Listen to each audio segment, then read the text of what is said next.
Hello everyone, welcome to my channel. तो झारखंड पारा शिक्षकों के लिए एक बहुत बड़ी यहां पर चर्चा करने जा रहे हैं दोस्तों। नियमावली में एक रूपता नहीं है और दूसरी बात है, ऐसा नियमावली को लागू होने देना चाहिए अथवा इसमें सुधार के लिए पुनः जोर लगाना चाहिए और कुछ बिंदुओं को इसमें सुधारना जरूरी है, अन्यथा इस नियमावली से नौकरी जाने की संभावना बहुत अधिक है।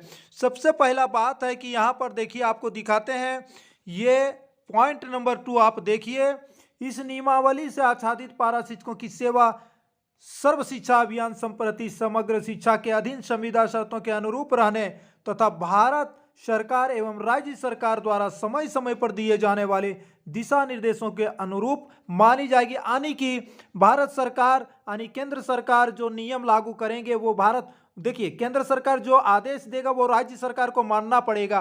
तो ऐसे में केंद्र सरकार अगर कुछ कठिन कठिन नियम बनाते हैं तो राज्य सरकार उसको पालन करेगी और ऐसे में संविदा शिक्षक जो है वो हटाए जा सकते हैं।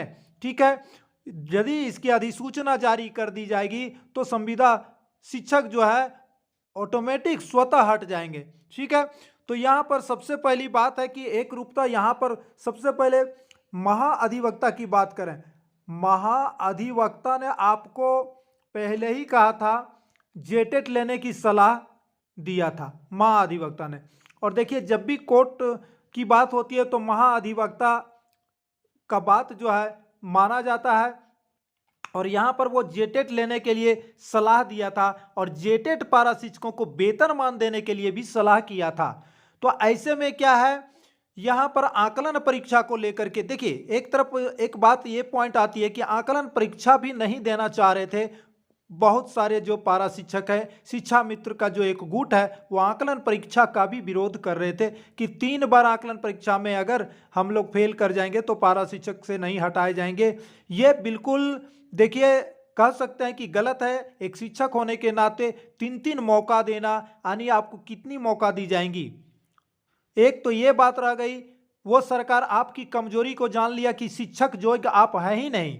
ठीक है, दूसरी बात है, यहाँ पर एक तरफ जेटेट पर जोर देना चाहिए, यानी जेटेट वाले को नियम में आना चाहिए, उनको वेतनमान देने का जोर अगर नियमावली पर शुरू से ही दिया जाता तो आज ये नियमावली बन करके पारा शिक्षकों के हित में तैयार हुआ रहता। लेकिन आज क्या है, जेटेट क्या आकलन का भी विरोध कर रहे थे। तो ऐसे में ये नियमावली तो ऐसा बनेगा ही, क्योंकि सरकार को मालूम है पारा शिक्षकों में एकता नहीं है और एकता नहीं रहने का खामियाजा आज पारा शिक्षकों को भुगतना पड़ रहा है।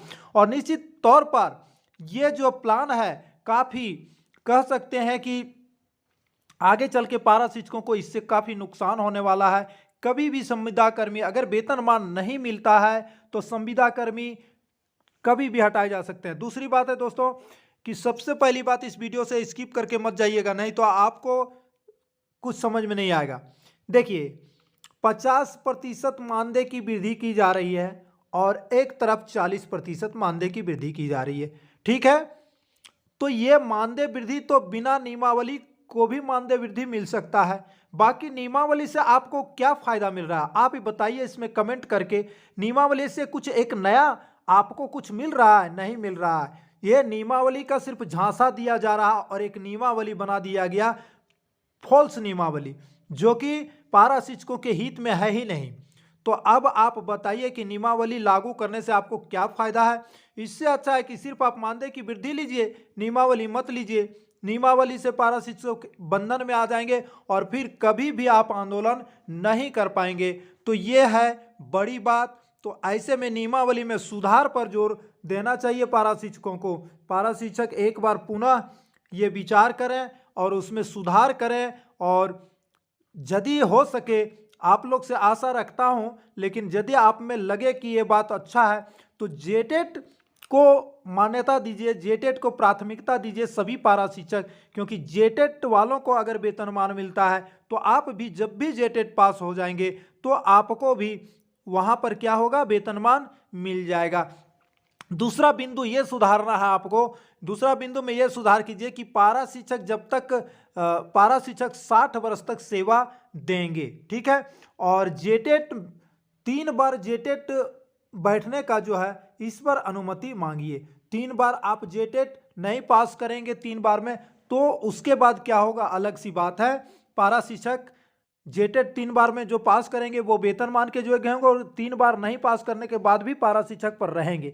ये अच्छी बात हो सकती है और इसमें तब समानता हो जाएगा, एक तरफ आकलन एक तरफ जेटेट, इसमें विसंगति है।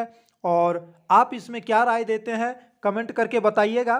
तो चलिए हम वीडियो को अब यहीं पर अंत देते हैं, समाप्ति की ओर जाते हैं। तो चलिए इजाज़त लेते हैं आपसे। जय हिंद, जवाहर झारखंड।